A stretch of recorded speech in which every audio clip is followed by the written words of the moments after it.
Very good morning my dear friends. ఈరోజు మనం disaster మేనేజ్మెంట్కి సంబంధించి పర్యావరణ విపత్తులకు సంబంధించి పర్యావరణ విపత్తులకు సంబంధించి ఓకే ముఖ్యంగా సునామీకి సంబంధించినటువంటి అంశాలను ఈరోజు తరగతిలో మనం నేర్చుకుందాం. సునామీ అంటే ఏంటి, సునామీ వచ్చేటువంటి ప్రాంతాలు ఎక్కడ ఉన్నాయి, అంటే ఏ సముద్రాల్లో ఎక్కువగా సునామీలు వచ్చాయి, గత కాలంలో సునామీలు ఏ ప్రాంతాల్లో ఏ దేశాల్లో లేదా ఏ ఖండాల్లో వచ్చాయో వాటికి సంబంధించినటువంటి సమాచారం, సునామీ సంబంధించినటువంటి నష్ట నివారణ పద్ధతులు అంటే నివారణకు సంబంధించినటువంటివి ఏదైతే డిజాస్టర్ మిటిగేషన్ లేదా మనం సునామీకి సంబంధించినటువంటి మిటిగేషన్కి సంబంధించి ఈనాటి తరగతిలో మనం నేర్చుకుందాం. Okay my dear friends, right. ఈ సునామీకి సంబంధించి మన భారతదేశంలో ముందు ఎప్పుడైతే 2001 డిసెంబర్ 26 తర్వాత ఇది అప్పటి వరకు అంతకంటే ముందు ఈ సునామీకి సంబంధించి ఎర్లీ వార్నింగ్ సిస్టమ్, సునామీకి సంబంధించినటువంటి ఎర్లీ వార్నింగ్ సిస్టమ్ లేకపోవడం వల్ల ఈ సునామీ వల్ల అంటే ప్రపంచ దేశాలతో పాటు అంటే వివిధ దేశాలతో పాటు భారతదేశం కూడా ఇది నష్టపోయింది అనమాట. అంటే ఏ దేశాలకు సంబంధించి మనం చూసినప్పుడు థాయిలాండ్, శ్రీలంక, పాకిస్తాన్ ఇలాంటి దేశాలతో పాటుగా మనం ఏం చెప్పొచ్చు అంటే మాల్దీవులు, సొమాలియా, బంగ్లాదేశ్, మారిషస్, దక్షిణాఫ్రికా, ఆస్ట్రేలియా వంటి దేశాల్లో ఈ విపత్తు యొక్క నష్టం ఎక్కువగా సంభవించింది. అంటే ఈ దేశాల్లో సునామీ వచ్చే సంభావ్యత అధికం. అంటే అర్థం ఏంటి, ఈ దేశాలకు చుట్టుపక్కల ఏముందని అర్థం, సముద్రం.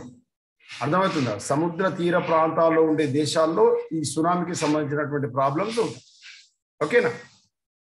ముఖ్యంగా పసిఫిక్ పరివేష్టిత ప్రాంతాల్లో అత్యధికంగా 80% సునామీలు సంభవిస్తుంటాయి. అంటే ఈ పసిఫిక్ మహాసముద్రం ఏదైతే మనకు అత్యంత లోతైన సముద్రం, అతిపెద్ద మహాసముద్రం అని చెప్పుకునేటువంటి పసిఫిక్ మహాసముద్రానికి పరివేష్టిత ప్రాంతాల్లో ఈ సునామీలు అనేటువంటి ఎక్కువ వస్తుంది. అయితే సునామీ ఎలా వస్తుందని మనం చెప్పుకుంటామంటే సముద్రం యొక్క అడుగు భాగంలో వచ్చేటువంటి భూకంపాలు లేదా సముద్రం యొక్క అడుగు భాగం నుంచి వచ్చేటువంటి అగ్నిపర్వత ఉద్భేవనాల వల్ల వచ్చేటువంటి అలజడులే ఈ సునామీకి కారణంగా మనం చెప్పుకోవచ్చు. అందుకే సముద్రంలోకి వేటకు వెళ్ళేటువంటి మత్స్యకారులు, ఈ తీర ప్రాంతాలకు దగ్గరగా నివాసం ఉండేవారు, బీచుల్లో పర్యటించేవారు లేదా సముద్ర తీర ప్రాంతాల్లో నివాసంగా ఉండేటువంటి వాళ్ళందరూ కూడా ఈ సునామీ వాటికి సంబంధించినటువంటి ప్రభావానికి లోనవుతారు. ముఖ్యంగా 1707లో జపాన్లో మనకు సంభవించినటువంటి 1707లో జపాన్ దేశంలో సంభవించినటువంటి సునామీ దాదాపు 38 అడుగుల ఎత్తులో సంభవించింది. దీనివల్ల దాదాపుగా మనకు 30,000 మంది ప్రాణాలు కోల్పోయారు. ఎక్కడ? జపాన్. మనకు జపాన్ ఏ సముద్రంలో ఉందంటే పసిఫిక్ మహాసముద్రంలో ఉందని చెప్పవచ్చు. ఆసియా ఖండానికి సంబంధించి జపాన్ ఇది మనకు పసిఫిక్ మహాసముద్రంలో ఉండి 38 అడుగుల ఎత్తులో వచ్చి 30,000 మంది ప్రాణాలు కోల్పోయారు. అదేవిధంగా 2004 డిసెంబర్ 26న మనకు ఇండోనేషియా భారతదేశం వచ్చింది. ఇంతకుముందు 2001 అని చెప్పాను, అది తప్పు. 2004 డిసెంబర్ 26లో వచ్చినటువంటి ఏది మనకు సునామీ, ముఖ్యంగా భారతదేశం, శ్రీలంక, ఇండోనేషియాతో పాటు 14 దేశాలు ఈ సునామీకి ప్రభావితమైంది. దీనివల్ల దాదాపు 2 లక్షల పైచిలకు చనిపోయారు. దాంతోపాటుగా 2011లో సంభవించినటువంటి జపాన్ దేశంలో వచ్చినటువంటి సునామీ వల్ల జపాన్ దేశం అతలకుతలం అయిపోయింది. అక్కడ ఉండేటువంటి మనకు అణు రియాక్టర్లు ఏదైతే మనకు ఈ మనకు విద్యుత్ ప్లాంట్స్ ఏవైతే ఉన్నాయో అవన్నీ మూసివేయడం జరిగింది. మరి భారత్లో అంతకుముందు సునామీ వచ్చినటువంటి సంవత్సరాలు మనం చూసినప్పుడు 1524 సంవత్సరంలో, అంటే చాలా ముందు దబోల్ దగ్గర, మహారాష్ట్ర దగ్గర ఉండేటువంటి దబోల్ మహారాష్ట్ర ఈ ప్రాంతానికి ఇది సునామీకి గురైంది. అదేవిధంగా 1767 ఏప్రిల్ 2లో మయన్మార్ దేశం, మన భారతదేశానికి పక్కన ఆనుకుని ఉండేటువంటి దేశం మయన్మార్. ఇంతకుముందు దీన్ని మనం బర్మా అని పిలిచేవాళ్ళం. ఏమని పిలిచేవాళ్ళం? బర్మా. మయన్మార్ యొక్క పాత పేరేంటిది? బర్మా. ఈ మయన్మార్కు సంబంధించినటువంటి అరకన్ తీరంలో ఈ సునామీ వచ్చి ఉంది. అదేవిధంగా గుజరాత్ రాష్ట్రంలోని, భారతదేశం నుండి గుజరాత్ రాష్ట్రంలో రాన్ ఆఫ్ కచ్ ఏదైతే మన పశ్చిమ తీరం అని చెప్పుకుంటామో ఆ ప్రాంతంలో మనకి జూన్ 16 అంటే ఏ తారీఖు? ఇవాళ ఎంత ఇవాళ ఎంతమ్మా? 16 సార్. జూన్ 16 ఈ రోజే, గుర్తుపెట్టుకోండి. అంటే 1819 ఇప్పుడు కాదు, 1819 జూన్ 16లో ఈ ఏమొచ్చిందంటే సునామీ. ఎక్కడ? గుజరాత్ తీర ప్రాంతం, రాన్ ఆఫ్ కచ్. గుజరాత్ తీర ప్రాంతం ఏమంటాం? రాన్ ఆఫ్ కచ్. అక్కడ వచ్చిందనమాట. అదేవిధంగా గ్రేట్ నికోబార్ దీవులు, అంటే మనకు అండమాన్ నికోబార్ దీవులు, గ్రేట్ నికోబార్ దీవులు అని ఉంటాయి, మనకు తెలుసు, లక్షద్వీపులు. ఇలా గ్రేట్ నికోబార్ దీవులు భారతదేశానికి కిందగా ఉండేటువంటి, అది దక్షిణ ప్రాంతంలో దక్షిణాగ్రహానికి కింద వైపున ఉండేటువంటి దీవుల్లో అయినటువంటి గ్రేట్ నికోబార్ దీవుల్లో మనకు అక్టోబర్ 31, 1847లో మనకు సునామీ వచ్చింది. అయితే వీటికి సంబంధించినటువంటి పూర్తి వివరాలు మనకు లేకపోయినప్పటికీ కూడా అప్పటి నుంచి తర్వాత కాలంలో, అంటే డిసెంబర్ 31, 1881లో 7.9 తీవ్రతతో కూడినటువంటి భూకంపం అక్కడ సముద్ర తీర ప్రాంతంలో సంభవించింది. ఎక్కడ? కార్ నికోబార్ దీవుల్లో. అప్పుడు భూకంపము నికోబార్ దీవులు ఎక్కడ ఉంటాయి? అక్కడ సముద్ర తీర ప్రాంతంలో ఉంటాయి. దానివల్ల ఏమైంది? అక్కడ ఆ తూర్పు తీరం, తర్వాత అండమాన్ నికోబార్లు దీవులు ఇవన్నీ తీవ్రంగా ప్రభావితమయ్యాయి. దాంతోపాటుగా చెన్నైలో కూడా ఇది ఈ 1 మీటర్ ఎత్తులో ఉండేటువంటి సునామీ వచ్చేది. అదేవిధంగా ఇండోనేషియా, ఇది కూడా ఒక దీవి. ప్రపంచంలో అత్యధిక ముస్లింలు ఉండే దేశం ఏదైనా ఉందంటే ఇండోనేషియా. గుర్తుపెట్టుకోండి, ప్రపంచంలో అత్యధిక ముస్లిం జనాభా ఉండే దేశం ఇండోనేషియా. అవి ఇండోనేషియా సార్ మీరు అరబ్ కంట్రీలు చెప్పుకోవద్దా అని మీరు అంటారు. అరబ్ కంట్రీ కంటే కూడా. అయితే ఈ ఇండోనేషియా దీవుల్లో క్రాకటోవా అని అగ్నిపర్వతం బద్దలైంది. గుర్తుపెట్టుకోండి, క్రాకటోవా అగ్నిపర్వతం ఇండోనేషియా దీవు. గుర్తుపెట్టుకోండి, ఇండోనేషియా, జావా, సుమత్రా ఇవన్నీ కూడా ఎక్కువగా మనకు అగ్నిపర్వతాలు బద్దలై సునామీకి వచ్చేటువంటి దేశాలుగా గుర్తుపెట్టుకోవాలి. ఏంటిది? ఇండోనేషియా, జావా, సుమత్రా అనేటువంటివి ఈ దీవులు. ఇవన్నీ దీవులే నేను చెప్పినవి. ఈ దీవుల్లో ఎక్కువ సునామీలు వస్తాయి. ఎందుకు వస్తాయంటే ఆ భూమి యొక్క లోపలి పొరలో అగ్నిపర్వతం బద్దలవుతుంది ఆ సముద్రం యొక్క అడుగు భాగంలో. దానివల్ల ఏమవుతుందంటే అక్కడ సునామీ రావడానికి అవకాశం ఉంది. దాంతో అక్కడ రావడం వల్ల, ఇండోనేషియా రావడం వల్ల గుర్తుపెట్టుకోండి, చెన్నైకి 2 మీటర్ల ఏది సునామీ వచ్చి చేరింది. అంటే ఇండోనేషియా ఇది మన భారతదేశం చాలా దగ్గరగా ఉంటుంది కాబట్టి దాని ప్రభావం, తీవ్రత, దాని యొక్క ప్రభావం ఇక్కడ చెన్నై మీద చూపింది. దాంతోపాటుగా మనకు 26 జూన్ 1941 అండమాన్ దీవుల్లో 8.1తో తీవ్ర భూకంపం వచ్చింది. ఈశాన్య తీరం మొత్తం, మన భారతదేశం యొక్క ఈశాన్య తీరం మొత్తం సునామీకి గురైంది. తుఫాన్లు కూడా రావచ్చు. తర్వాత 27 నవంబర్ 1945లో కరాచీ, అంటే కరాచీ అనేది ఇప్పుడు ఎక్కడ ఉంటుంది అంటే ఇస్లామాబాద్, మనకు పాకిస్తాన్ దేశంలో ఉంటుంది. ఈ కరాచీకి 100 కిలోమీటర్ దూరంలో అరేబియా సముద్రంలో 8.5 తీవ్రతతో కూడినటువంటి భూకంపం రావడం వల్ల పశ్చిమ తీరం మొత్తం కూడా ఈ సునామీకి తీవ్రమైంది. ముఖ్యంగా గుజరాత్, ఈ కాండ్లా అనేటువంటిది ఎక్కడ ఉంటుంది అంటే గుజరాత్. కాండ్లా అనేది ఒక ఓడరేవు. కాండ్లా అనేది ఒక ఓడరేవు. ఈ కాండ్లా అనే ఓడరేవు గుజరాత్ తీరంలో ఉన్నది. కాబట్టి ఈ గుజరాత్ తీరంలో 12 మీటర్ల సునామీ సంభవించింది. అర్థమవుతుందా? అంటే దాని తీవ్రత అంత ఉందన్నమాట. కాండ్లా ఓడరేవు ఇక్కడ ఉంది, గుజరాత్. అర్థమవుతుందా? అక్కడ పశ్చిమ తీరం అంటున్నాడు, భారతదేశం యొక్క పశ్చిమ తీరం. భారతదేశం యొక్క పశ్చిమ తీరంలో ఇటుపక్క గుజరాత్, అటుపక్క మహారాష్ట్ర వచ్చి చేరుతుంది. గుర్తుపెట్టుకోవాలి. భారతదేశం యొక్క ఈశాన్య రాష్ట్రాలంటే మనకు 7 సిస్టర్స్, నార్త్ ఈస్ట్ స్టేట్స్ అనేటువంటి 7 ఉంటాయి, మనకు తెలుసు. ఏంటంటే అవి మణిపూర్, మిజోరాం, సిక్కిం, ఓకే, ఇలాంటి మేఘాలయ, ఇలాంటి 7 రాష్ట్రాలు ఉంటాయి. అవి ఈశాన్య. ఉత్తర భారతం అంటే మనకు ఏమొస్తాయంటే మనకు హిమాచల్ ప్రదేశ్, ఉత్తరప్రదేశ్, ఓకే, ఈ రాష్ట్రాలు వచ్చి చేరుతాయి. దక్షిణ భారతం అంటే కర్ణాటక, కేరళ, తమిళనాడు వచ్చి చేరుతాయి. ఇట్లా మనకు గుర్తుపెట్టుకోవాలి. పశ్చిమ తీరం అంటే గుజరాత్, అర్థమవుతుందా, మహారాష్ట్ర.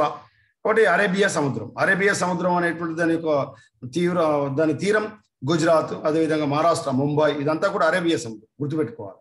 ఓకేనా? ముంబై ఇటుపక్క వచ్చి చేరితే వల్ల బంగాళాఖాతం ఉంటుంది. ఇటు తూర్పు సైడ్ బంగాళాఖాతం ఉంటుంది.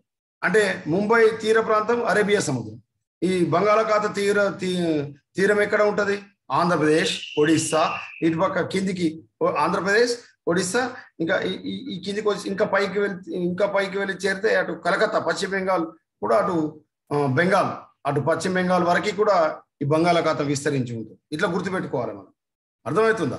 కాబట్టి ఈ సముద్ర తీర ప్రాంతాలు ఈ పశ్చిమ తీరంలో అరేబియాలో వచ్చినటువంటిది. దీనివల్ల ఏమైందంటే మనకు కరాచీ దగ్గర ఎఫెక్ట్ అయితే గుజరాత్ దాకా దాని ఎఫెక్ట్ చూపింది. కాండ్లా గుజరాత్ తీరం కూడా ఈ సునామీకి మనకు ఇదైంది అనమాట. అర్థమవుతుందా? ఈ పెన్ను లేదు, పెన్నుతో రాయేస్తే నేను ఇక్కడ రాసేవాడిని. ఒక పని చేద్దాం, దీన్ని ఆపి ఇక్కడ నేను చూపిస్తా చూడండి. నేను మీకు ఇప్పుడు వైట్ బోర్డు షేర్ చేసే ప్రయత్నం చేస్తాను. రైట్, వైట్ బోర్డ్ వచ్చింది. White board రాయొచ్చా?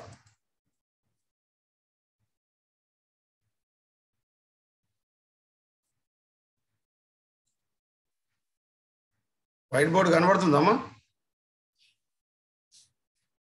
అమ్మా వైట్ బోర్డు కనబడుతుందా? కనిపిస్తుంది సార్. మీరు చూడండి, నేను గీస్తున్నాను చూడండి. ఇది భారతదేశానికి సంబంధించినటువంటి ఇది కాశ్మీర్కి సంబంధించి అనుకుంటే ఇలా ఇలా ఇలా వచ్చేసి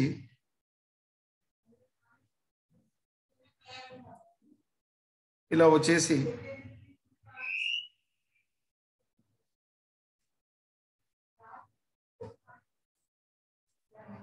ఇట్లా ఉంటుంది, ఇలా ఉంటుంది, మనకు తెలుసు. ఇదేమో ఈస్ట్, ఇది వెస్ట్, ఇది నార్త్, ఈ కిందిది సౌత్. ఈ సౌత్లో ఉండేది ఏంటివి మనకు తెలుసు. ఇది తమిళనాడు, ఓకే, ఇటు కేరళ, కర్ణాటక, ఇక్కడ ఏపీ, ఓకే, ఇక్కడ ఒడిస్సా, ఇది పశ్చిమ బెంగాల్. ఇట్లుంటుంది అన్నమాట. ఇటు పక్క ఇది పశ్చిమం. ఈ పశ్చిమ అంటే ఇది ఏ సముద్రం? ఇది అరేబియా సముద్రం. ఇదే సముద్రం, ఇది తూర్పున ఏ ఖాతం ఉంటుంది? బంగాళాఖాతం. ఓకే, ఇది అరేబియా సముద్రం. ఈ పశ్చిమాన అరేబియా సముద్రం యొక్క ఇదేంటిది? ఇది గుజరాత్. ఈ గుజరాత్ తీరం మన కాండ్లా ఓడరే ఉంటుంది. అర్థమవుతుంది? ఇక్కడ ఇదంతా ఏంటిది? ఇది నార్త్ స్టేట్స్.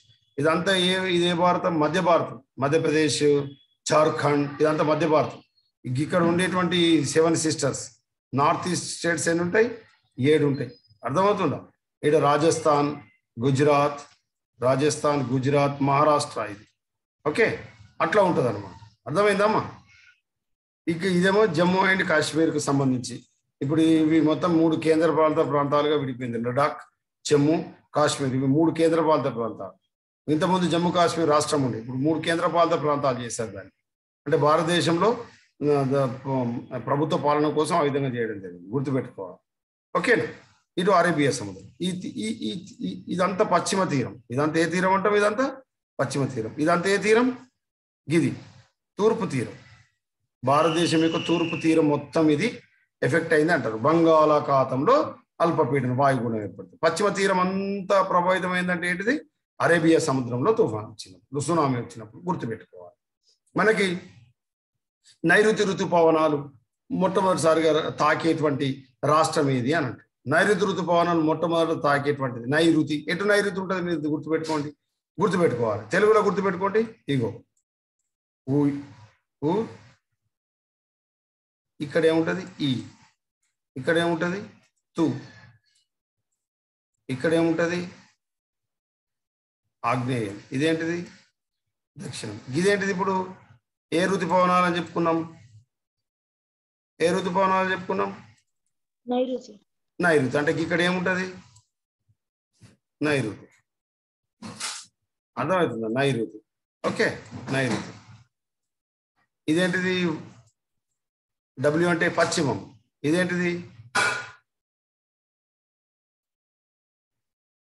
ఇది వాయువ్యం. అంటే మీరు ఎట్లా గుర్తుపెట్టుకోవాలి? ఉ, ఈ, తు, ఆ, ద, నై, ప, వా. అంటే ఎట్లా? ఇట్లా.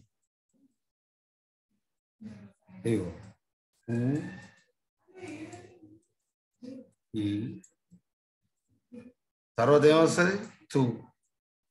ఇది ఆగ్నేయ, ఇది దక్షిణం. ఇదేంటిది? నైరుతి.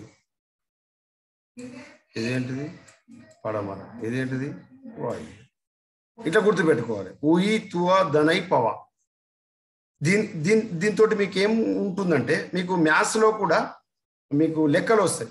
ఒక వ్యక్తి 6 కిలోమీటర్లు తూర్పుకు నడిచి 3 కిలోమీటర్లు ఈశాన్యంకు నడిచాడు, అట్లా అంటాడు. అంటే అర్థం ఏంటిది? ఇక్కడ నుంచి నడిచోడు గిట్టు నడిచిండు అనమాట. ఇట్లా స్ట్రేట్గా పోలే, అర్థమవుతుందా? గిట్ వేయండి అట్లా మీకు ఒక ఐడియా వస్తుంది అనమాట. ఇది ఇది గుర్తుపెట్టుకోవాలి. ఉయి తువ దనై పవ. ఇంగ్లీష్లో తీసుకున్నట్లయితే నార్త్, అర్థమవుతుందా? North east, north, north east, east. తర్వాత ఇక్కడ ఈస్ట్, ఇక్కడ ఏముండాలి? సౌత్ లేదా సౌత్ ఈస్ట్ అంటుంది. ఇది సౌత్, ఇదేమనాలి? South west. ఓకేనా? తర్వాత ఇది వెస్ట్, ఇది వాయువ్యం. దీన్ని ఏమంటాం మనం? ఇక్కడ ఇక్కడ నార్త్ వెస్ట్, ఇట్లా నార్త్ ఈస్ట్, నార్త్ వెస్ట్ అట్లా గుర్తుపెట్టుకోవాలి. ఇంగ్లీష్లో అయినట్లయితే, తెలుగులో అయితే ఇట్లా. ఓకేనమ్మా? రైటా?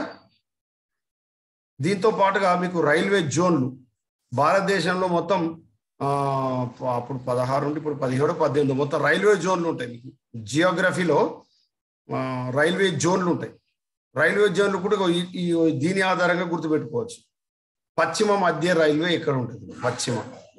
పశ్చిమ రైల్వేనేమో బొంబాయి, పశ్చిమ మధ్య రైల్వే జబల్పూర్ ఉంటుంది అట్లా. తర్వాత దక్షిణ మధ్య రైల్వే ఎక్కడ ఉంటుంది? దక్షిణ మధ్య రైల్వే ఎక్కడ ఉంటుంది? సౌత్, సికింద్రాబాద్ అట్లా. ఇట్లా మీరు ఇది రాసుకొని ఆ జోన్లు కూడా 16 జోన్లు కూడా ఇట్లా రాసుకోవచ్చు. అంటే తూర్పు రైల్వే, తూర్పు మధ్య రైల్వే ఇట్లా ఉంటుంది అనమాట. ఉత్తర రైల్వే, ఈశాన్య రైల్వే జోన్ ఎక్కడ ఉంది? అర్థమవుతుందమ్మా నేను చెప్పేది? పశ్చిమ రైల్వే ఎక్కడ ఉంది? బొంబాయి. పశ్చిమ మధ్య రైల్వే ఎక్కడ ఉంది? వాయువ్య రైల్వే ఎక్కడ ఉంది? ఇట్లా అడుగుతాడు. ఓకేనమ్మా? వినపడుతుందా నేను చెప్పేది? అనిపిస్తుంది సార్. అంటే మీరు ఇప్పుడు రైల్వే జోన్ కూడా రాసుకొని ఇదే చార్ట్ గీసుకోండి అమ్మా. ఇదే చార్ట్ గీసుకొని మీరు రైల్వే మండలాలు జీకే బుక్ తీసుకొని రైల్వే మండలాలు తీసుకొని తూర్పు మండలం ఇక్కడ రాసుకోవాలి షార్ట్గా. వాయువ్య ఎక్కడ? దక్షిణ రైల్వే ఎక్కడ? దక్షిణ మధ్య అంటే ఎక్కడ గీసుకోవాలి చెప్పానా? ఇక్కడ చూడండి, ఇట్లా గీసుకోవాలి ఇట్లా. అర్థమవుతుందా? పశ్చిమ మధ్య రైల్వే అంటే గీడ, అంటే ఈ గీతకు మధ్యలో గీసుకొని అక్కడ షార్ట్గా లెటర్ రాసుకోండి, మీకు ఈజీ గుర్తుంటుంది. ఓకేనమ్మా? ఓకే. కాబట్టి సునామీ అనేటువంటిది పశ్చిమ తీర ప్రాంతంలో అరేబియా సముద్రంలో వచ్చినటువంటి ఇది మనకు ముఖ్యంగా కాండ్లా, అంటే కాండ్లా అనేటువంటిది గుజరాత్ తీరం 12 మీటర్ల సునామీ సంభవించింది. ఓకేనా? ఎక్కడ? కాండ్లాలో, గుజరాత్. తర్వాత డిసెంబర్ 26, 2004 ఇది మనం చాలా తీవ్రతతో కూడి దాదాపు 14 దేశాలు ఈ సునామీకి గురై దాదాపుగా మనకి ఎంత ఒక 10,000 మంది చనిపోయారు అనమాట. అంతేకాకుండా 10 మీటర్ల సునామీ వల్ల ఏమైందంటే ఇండియాలోని ఈస్ట్ కోస్ట్ అతలాకుతలం అయిపోయింది. ఈస్ట్ కోస్ట్ ఏమైంది? తూర్పు తీర ప్రాంతం అనమాట, మొత్తం అతలాకుతలం అయిపోయింది. అంటే మీకు ఇప్పుడు ఏమర్థం అయిపోయింది? ఈస్ట్ కోస్ట్ అంటే తూర్పు తీర ప్రాంతం అనమాట. తూర్పు తీర ప్రాంతం మొత్తం అతలాకుతలం అయిపోయింది. సరే, ఇది ముందు వచ్చింది సునామీ. మరి సునామీ అంటే ఏంటి? What is tsunami? రైట్ అమ్మా, అది నెట్ ప్రాబ్లం వల్ల ఇదైంది. సరే, మరి సునామీ అంటే ఏంటిది? What is tsunami? అంటే సునామీ అనేటువంటిది మనకు సాధారణంగా ఇంగ్లీష్లో చూసినట్లయితే సునామీకి సంబంధించి మనకు సముద్రం యొక్క అడుగు భాగంలో వచ్చేటువంటి ఒక భూకంపంగా మనం చెప్పుకుంటాం. అగ్నిపర్వతాలు బద్దలడం వల్ల చెప్పుకుంటాం. లేదా అక్కడ ఉండేటువంటి భూతాపం అంటే కొండ చర్యలు విరగడం కానీ, మంచు చర్యలు విరగడం కానీ, దానివల్ల ఏర్పడినటువంటి అతిశక్తి వల్ల సముద్రం యొక్క అలలు పెద్దెత్తున సముద్రం యొక్క తీరాన్ని చేరుతాయి, ఒడ్డును చేరుతాయి. దాన్ని మనం సునామీ అంటాం. It is tsunami. ఇంగ్లీష్లో లెటర్ చూడండి, T silent, tsunami, T silent. ఓకేనా? సునామీలో టీ సైలెంట్ ఉంటుంది. ఈ సునామీ అనేది ఏ భాషా పదం అంటే జపాన్కు సంబంధించినటువంటి పదం. సునామీ అనేది ఏ భాషా పదం? జపాన్ భాషకు సంబంధించినటువంటి పదం. అంటే ఇక్కడ సునామీలో సు అనేది ఒకటి ఉంది, అంటే హార్బర్. నామీ అంటే ఏంటిదంటే వేవ్స్. అంటే 2 జపాన్ పదాల కలయిక ఇది సునామీ అనేది. దీన్ని ఏమంటామంటే తీరపు అల. సు అంటే హార్బర్, అంటే తీరం. హార్బర్ అంటే ఏంటిదమ్మా? తీరం. అర్థమవుతుందా? కొంకన్ హార్బర్, కొంకన్ తీరం అనమాట. ఇంతకుముందు చెప్పుకున్న కాండ్లా హార్బర్ అంటే కాండ్లా తీరం. ఓకే. బొంబాయికి సంబంధించినటువంటి ముంబై మజగౌ డాక్, దాని పేరు ఏం పేరు? ముంబైలో మజగౌ డాక్. ఇట్లాంటి హార్బర్స్ ఉంటాయి. అంటే పెద్ద పెద్ద ఓడలు, పెద్ద షిప్స్ వచ్చి ఆగడానికి అనువైన ప్రదేశాలు, దాన్ని మనం ఏమంటాం? హార్బర్. ఇక్కడ నామి అంటే జపాన్ భాషలో పదం వేవ్స్, అంటే అల, అంటే తీరమును చేరే అల. ఇంకా చెప్పాలంటే రాకాసి అలగా చెప్తుంది. సునామీ అంటే ఏంటిది? రాకాసి అల, అంటే రాక్షసి ఇంత పెద్దగా ఉండేటువంటి అల అని చెప్తుంది. జపాన్ భాషకు సంబంధించినటువంటి. మరి దీన్ని ఎప్పుడు రూపొందించింది ఈ అంతర్జాతీయ శాస్త్రవేత్తల మహాసభ? ఈ పదాన్ని ఎప్పుడు రూపొందించింది అంటే 1963లో రూపొందించింది. ఎప్పుడు? 1963లో రూపొందించింది. 1963 ఈ సునామీ అనే పదం ఎప్పుడు ఆమోదించింది? అంతర్జాతీయ శాస్త్రవేత్తల మహాసభ 1963లో ఆమోదించింది. మరి సునామీ ఎప్పుడు వస్తుంది సార్? రాత్రి వస్తుందా, పగలు వస్తుందా, సాయంత్రం వస్తుందా, లేదా జనాలు తక్కువ ఉన్నప్పుడు వస్తుందా, ఎక్కువ ఉన్నప్పుడు వస్తుందా? అట్లా చెప్పడానికి లేదు. ఎప్పుడైనా రావచ్చు, ఏ సమయంలో అయినా రావచ్చు. రాత్రి పగలు, సాయంత్రం పొద్దున అనే తేడా ఏముండదు, ఎప్పుడైనా రావచ్చు. సార్ కొన్ని చూసినట్లయితే కొన్నిసార్లు ఎక్కువ డిసెంబర్లో వచ్చింది కదా సార్, అట్లా కూడా చెప్పడానికి లేదు. డిసెంబర్లోనే వస్తుందా, జనవరిలో వస్తుందా అని చెప్పడానికి లేదు. నవంబర్లో వచ్చినాయి ఉన్నాయి, ఫిబ్రవరిలో వచ్చినాయి ఉన్నాయి, సమ్మర్లో కూడా వచ్చినాయి. కాబట్టి మనం ఈ సమయంలో వస్తుందని చెప్పడానికి లేదు. కాబట్టి ఎప్పుడైనా రావచ్చు, ఏ సమయంలో రావచ్చు, ఏ కాలంలోనే రావచ్చు. దీనివల్ల తీరంకి దగ్గర ఉండేటువంటి జనావాసాలు, అక్కడ ఉండే జీవ వైవిధ్యం చాలా ప్రభావితం అవుతుంది. మరి సునామీలకు రావడానికి అత్యంత ముఖ్యమైన కారణాలు ఏంటంటే, సునామీ అంటే ఏంటంటే సముద్రం యొక్క అడుగు భాగంలో వచ్చే భూకంపాలు, అగ్నిపర్వతాలు, కొండ చర్యలు విరిగిపోవడం అని మనకు తెలుసు. ఈ భూకంప తీవ్రత ఒకవేళ సముద్రం యొక్క అడుగు భాగంలో భూకంప తీవ్రత 6.5 కంటే అధికంగా ఉంటే సునామీ వస్తుంది. అయితే సునామీ వేగం నీటి లోతును బట్టి ఉంటుంది. ఎంత లోతులో ఉంటే గుర్తుపెట్టుకోండి, 4000 మీటర్ల లోతులో అయితే దీని వేగం గంటకు 500 నుంచి 700 కిలోమీటర్లు ఉంటుంది. మరి అదే 10 మీటర్ల నీటి లోతులో ఉన్నట్లయితే దాని వేగం గంటకు ఎన్ని కిలోమీటర్లు ఉంటుంది? జస్ట్ 36 కిలోమీటర్లు. అంటే మీకు ఏమర్థమైంది? ఎంత లోతులో సునామీ ఏర్పడితే అంత వేగంగా దాని యొక్క ఉధృతి అంత విస్తరిస్తుంది అనమాట, అంత వేగంగా సునామీ వస్తుంది అనమాట. 4000 కిలోమీటర్ల లోతులో వస్తే 500 నుంచి 700 కిలోమీటర్ల వేగం ఉంటుంది. 10 మీటర్ల లోతులో అయితే 36 కిలోమీటర్ల వేగం. కాబట్టి పసిఫిక్ పరివేష్టిత ప్రాంతంలో సంవత్సరానికి, గుర్తుపెట్టుకోండి, పసిఫిక్ పరివేష్టిత ప్రాంతాల్లో సంవత్సరానికి దాదాపు ఎన్ని సునామీలు వస్తున్నాయట? 2 సునామీలు. అంటే సరాసరి 2 వస్తాయి. అంటే ఒక సంవత్సరంలో సునామీ ఎన్నిసార్లు రావచ్చు? 2 సార్లు రావచ్చు. 12 నెలల కాలంలో 2 సార్లు సునామీలు వస్తున్నాయి. ఏ ప్రాంతాల్లో? పసిఫిక్ పరివేష్టిత ప్రాంతాలు, పసిఫిక్ మహాసముద్రం ఆ పరివాహక ప్రాంతాలు. మరి వాటి యొక్క సరాసరి ఎంత ఉంటుందట? 30 మీటర్ల దాకా ఉంటుంది. అధిక సంఖ్యలో సునామీలు మరి ఎంత ఎత్తులో వస్తున్నాయట? అధిక సంఖ్యలో సునామీల ఎత్తు ఎన్ని మీటర్ల ఎత్తులో వస్తున్నాయట?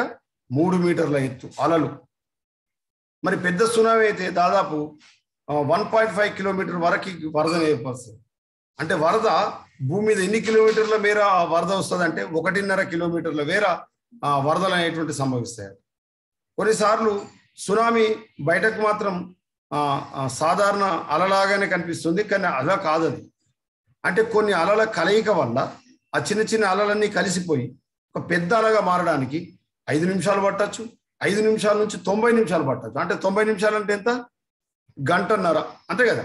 గంటకి 60 నిమిషాలు, 2 గంటలకి 120 నిమిషాలు. కానీ 90 నిమిషాలు అంటే ఏంటిది? 1.5 అవర్. అంటే 5 నిమిషాల నుంచి గంటన్నర సమయం పట్టచ్చు. అంటే అలలు కలిసిపోయి పెద్ద అలగా మారడం. అయితే పడవలు వచ్చేవారు ఆ పక్కనే ఉండే పడవలు వచ్చేవారు సునామీ వస్తుందని, అలలు వస్తున్నాయని వాళ్ళు గుర్తించరు. ఎందుకంటే చిన్న చిన్న అలలే కదా, ఏ మామూలు అలలే కదా అనుకుంటారు. కానీ ఆ అలలన్నీ కలిసి రాకాశాలుగా మారేటువంటి వరకు పడవల్లో వెళ్ళే వాళ్ళు దాన్ని త్వరగా గుర్తించలేరు అన్నమాట. అయితే సాధారణంగా మరి సముద్ర గర్భంలో సునామీలు రావడానికి ముఖ్యమైనటువంటి కారణాలు ఏంటంటే భూకంపాలు, సముద్ర భూకంపాలు. అత్యధిక కారణం ఏంటంటే భూకంపం. ఏ భూకంపాలు? సముద్ర భూకంపాలు.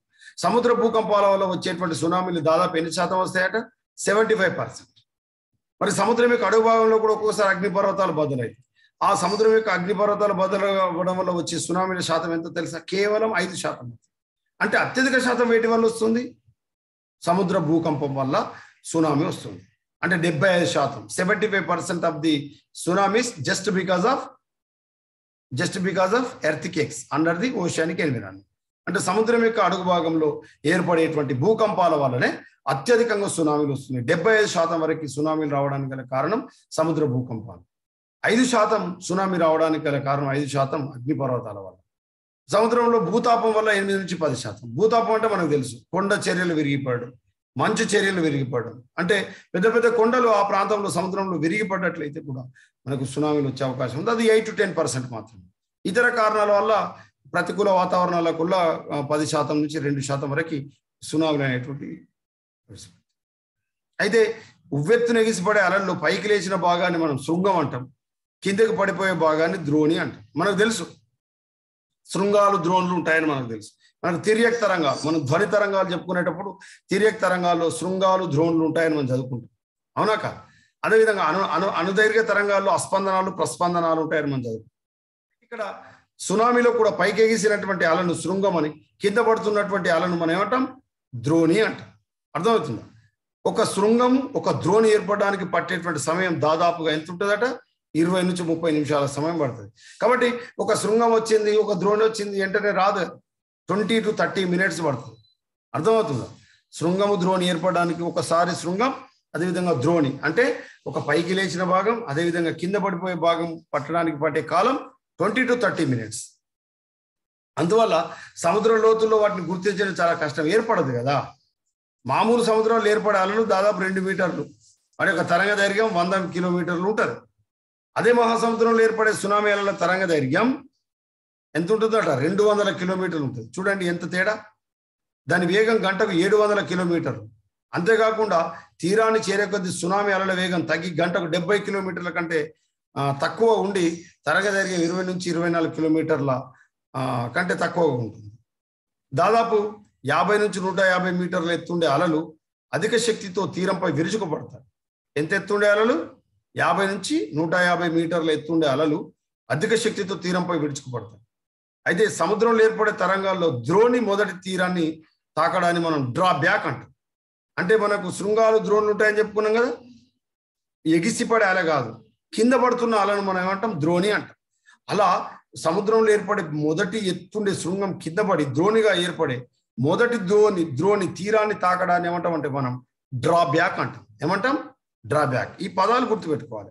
డ్రా బ్యాక్ ఈ పదం సునామీకి సంబంధించిందా, భూకంపానికి సంబంధించిందా, అగ్నిపర్వతానికి బద్దలవ్వడానికి సంబంధించిందా అని అడుగుతాం. అప్పుడు మనం ఆన్సర్ ఏం పెట్టాలి? సునామీకి సంబంధించింది.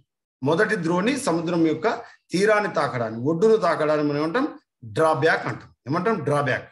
ద్రోణి తర్వాత వచ్చే శృంగం అధిక వేగంతో ఎగిసిపడుతూ తీరాన్ని ముంచేస్తుంది. ఈ అలలు ఒకేసారి కాకుండా కొన్ని గంటల వ్యవధిలో వస్తాయి. అంటే ఒకసారి వచ్చిపోయిన తర్వాత ఇక వచ్చింది ఆగిపోయింది అనుకోవద్దు, తర్వాత చాలా వేగంగా కూడా రావచ్చు. మరి ప్రపంచవ్యాప్తంగా వచ్చినటువంటి సునామీల వివరాలు చూసినట్లయితే 1692లో జమైకా దేశం, మనకు దక్షిణాఫ్రికా ఖండంలో జమైకా, మీకు జమైకా దేశానికి సంబంధించిన స్ప్రింటర్ పేరు కూడా తెలాలి, హుసేన్ బోల్ట్. చిరుతపులి కంటే వేగంగా పరుగులు తీస్తాడు. చిరుతపులి కంటే వేగంగా పరుగులు తీసేటువంటి వ్యక్తి జమైకా స్ప్రింటర్, జమైకా దేశానికి సంబంధించినటువంటి వ్యక్తి. మనకు 200 మీటర్లు ఒలింపిక్స్ లో 100 మీటర్ల పరుగు పందెంలో ప్రతిసారి హుసేన్ బోల్టే ఫస్ట్ ఉంటాడు. ఓకేనా? జమైకా దేశానికి సంబంధించిన వ్యక్తి. ఎందుకు ఉంటాడని మీరు అడిగితే, వాళ్ళు రొట్టెల కోసం, ఆహారం కోసం కొన్ని 100 కిలోమీటర్లు పరుగులు తీస్తారు. కేవలం రొట్టెల కోసం 100 కిలోమీటర్లు పరుగులు తీస్తారు. కాబట్టి ఆ పరుగు తీసినటువంటి ఆ పరిగే ప్రపంచంలో మనకు ఒలింపిక్స్ లో వాళ్ళకు గోల్డ్ మెడల్ తీసుకొచ్చి పెడుతుంది, స్వర్ణ పథకాలు తీసుకొచ్చి పెడుతుంది. ఓకేనా? జమైకా స్ప్రింటర్ అంటారు. ఎవరిని? Jamaica sprinter Usain Bolt. చిరుతపులి కంటే వేగంగా పరుగు తీస్తారు, గుర్తుపెట్టుకోండి. అప్పుడు మరి 1692లో జమైకా దేశంలో వచ్చినటువంటి సునామీ ఎన్ని వేల మంది చనిపోయారంటే 3000. 1703లో మరి జపాన్ దేశంలో 5000 మంది చనిపోయారు. తర్వాత 1707లో మళ్ళీ 38 అడుగుల సునామీ వచ్చింది, 30,000 మంది చనిపోయారు. తర్వాత 1741లో మళ్ళీ జపాన్లో వచ్చింది. అంటే మీకు ఏమర్థమవుతుంది? జపాన్ దేశంలో అంటే పసిఫిక్ పరివేష్టిత ప్రాంతంలో జపాన్ ఉంది కాబట్టి ఎక్కువ సునామీలు వస్తున్నాయని గుర్తుపెట్టుకోవాలి. అగ్నిపర్వతంతో కూడిన 30 అడుగుల సునామీ వచ్చింది, 1400 మంది చనిపోయారు. అంటే భూకంపంతో కూడిన భూకంపంతో కూడినటువంటి సునామీ వచ్చినప్పుడు జపాన్లో 5,000 మంది చనిపోయారు. అర్థమవుతుందా? అదే అగ్నిపర్వతం 1741 అగ్నిపర్వతంతో కూడినటువంటి 30 అడుగుల సునామీ వచ్చినప్పుడు 1,400 మంది చనిపోయారు. తర్వాత లిస్బన్, మనకు లిస్బన్ అనేటువంటి పట్టణంలో లిస్బన్ వచ్చిన సునామీ వల్ల 1753లో 50,000 మంది చనిపోయారు. ఇటలీలో వచ్చినటువంటి సునామీ 1783 30,000 మంది చనిపోయారు. చిలీ అండ్ హవాయి దేశం మనకు తెలుసు. ఇక్కడ దక్షిణ అమెరికా ఖండంలో ఉన్నటువంటి దేశాలు చిలీ, హవాయి. ఇలాంటి పట్టణాల్లో, అలాంటి దేశాల్లో 1868లో సునామీ వచ్చింది, 25,000 మంది చనిపోయారు.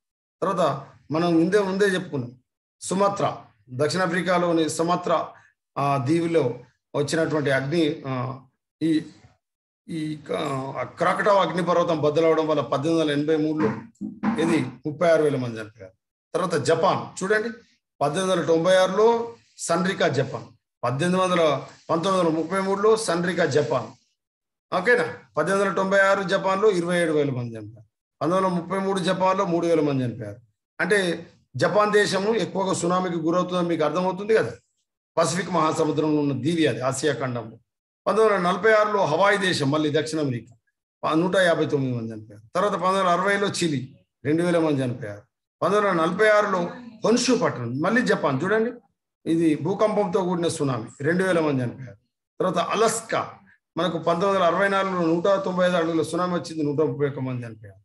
తర్వాత ఫిలిప్పీన్స్ 1976లో 8,000 మంది. ఇండోనేషియా 1977 189. లిస్బన్ పట్టణం 1977 60,000 మంది చనిపోయారు. ఇండోనేషియా 540. న్యూగినియా 1979లో 100 మంది. కొలంబియా 1979 సేమ్ డిసెంబర్ 19 500 మంది. మళ్ళీ 1983 జపాన్ 100 మంది. 1998 న్యూగినియా, మనకు ఎంతమంది చనిపోయారు ఇవ్వలేడు. 2004 డిసెంబర్లో మనకు తెలుసు 2,38,000 మంది చనిపోయారు. అదేవిధంగా 2006 జూలైలో జావా ఇండోనేషియాలో వచ్చింది, 600 మంది చనిపోయారు. 2010 ఇండోనేషియాలో 500 మంది చనిపోయారు. 2011 మార్చి 11లో సునామీ తోహోకు అనే పట్టణంలో జపాన్ దేశంలో వచ్చింది, 15,000 మంది చనిపోయారు.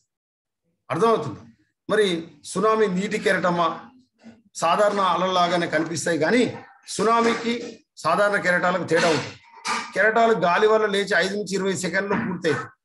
అంటే అది కింద పడడానికి 5 నుంచి 20 సెకండ్ల కింద పడుతుంది. కానీ సునామీ అలా కాదు, 5 నిమిషాల నుంచి గంటన్నర వరకు విపరీతమైనటువంటి కెరటాలు, ఓకేనా, మన పైకి లేస్తాయి అన్నమాట. సముద్రంలో కనిపించే గాలి కెరటాలు అంత లోతైనవి కాదు, పైన వస్తాయి. కానీ అదే సునామీ వల్ల వచ్చేటువంటి ఈ కెరటాలు, ఇది 2004 2011లో మనకు సునామీలు తెలుసు, కొన్ని లక్షల మంది చనిపోయారు. ఓకేనా? వీటి ప్రభావాలు మనకు తెలుసు. రోడ్లు, నిర్మాణాలు, వంతెనలు ధ్వంసం అయిపోతాయి, మౌలిక సదుపాయాలు దెబ్బతింటాయి. ఓకేనా?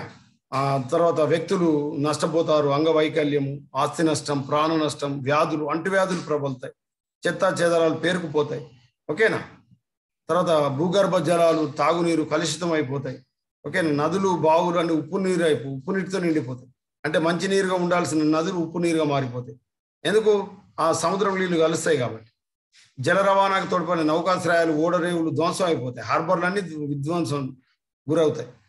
తీర ప్రాంతాలు ఉండేటువంటి పంట పొలాలు పూర్తిగా నిస్సారం అవుతాయి. అంటే పంట నష్టం ఉండదు, పంట నష్టం జరిగి పంట ఉత్పత్తి ఉండదు, మొత్తం నిస్సారం అయిపోతుంది. ఇది సాయిల్ ఎరోజన్ జరుగుతుంది. అంతేకాకుండా రసాయన విద్యుత్ కర్మాగారాలు విస్ఫోటనం వల్ల ఆస్తి ప్రాణ నష్టం సంభవిస్తుంది. మరి నష్ట నివారణ చర్యలు మనకు తెలుసు. వీటికి సంబంధించి తీర ప్రాంతాల్లో 500 మీటర్ల వరకు ఆ దరిదాపులో ఎలాంటి నిర్మాణాలు చేపట్టదు. అడ్డుగోడలు నిర్మించాలి, అక్కడ మడ అడవులు పెంచాలి. సుందర్బన్స్ అడవులు పెంచినట్లయితే, ఆ ఉప్పు నీటిలో పెరిగే మొక్కలు పెరిగినట్లయితే అవి తీర అలల నుంచి సంరక్షించబడతాయి. ఓకేనా? మత్స్య సంపదకు సంబంధించినటువంటి వాళ్ళు కూడా ఈ అలలు తట్టుకునే, సముద్ర పాలలు తట్టుకునే విధంగా వాటి నిర్మాణాలు చేపట్టేటట్లు సలహాలు ఇవ్వాలి, వారికి అలాంటి సూచనలు ఇవ్వాలి. అంతేకాకుండా ఎత్తైన ప్రాంతాల్లో విపత్తుల వల్ల ఆవాసాలకు వినియోగించుకునేటట్లు తీర ప్రాంతాలకు దూరంలో ఎత్తైన ప్రాంతాల్లో నివాసాలు ఏర్పాటు చేయాలి, భవనాలు నిర్మించాలి, కమ్యూనిటీ హాల్స్ నిర్మించాలి. వీళ్ళని తీసుకుపోయి అక్కడ మనం పునరావాసం చేయించవచ్చు. అంతేకాకుండా సంసిద్ధత, ఉపశమనం, పునర్నిర్మాణం, పునరావాసం కల్పించడానికి సరైన ప్రణాళికతో సిద్ధంగా ఉన్నారు. మరి భారతదేశంలో దీనికి సంబంధించి ministry of earth sciences nodal ఏజెన్సీగా వ్యవహరించి 2004లో భారీ సునామీ తర్వాత మనకు ఒకటి ఏర్పాటు చేసిండ్రు. ఏంటిదంటే 2005లో ఇంకాయిస్ అనేటువంటిది ఏర్పాటు చేశారు. ఇంకాయిస్ అంటే 2005లో ఏర్పడిన ఇంకాయిస్ అంటే ఏంటిదో తెలుసా?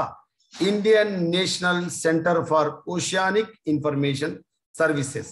ఇది రేపు డెఫినెట్ గా ఎగ్జామ్లో అడుగుతారు. ఇంకాయిస్ పూర్తి పేరు ఏ సంవత్సరంలో ఏర్పడింది? ఇంకాయిస్ 2005లో ఏర్పడింది. ఓకేనా? దేని కింద? డిపార్ట్మెంట్ ఆఫ్ ఓషియన్ డెవలప్మెంట్ కింద ఏర్పాటు చేసింది ఈ సంస్థను.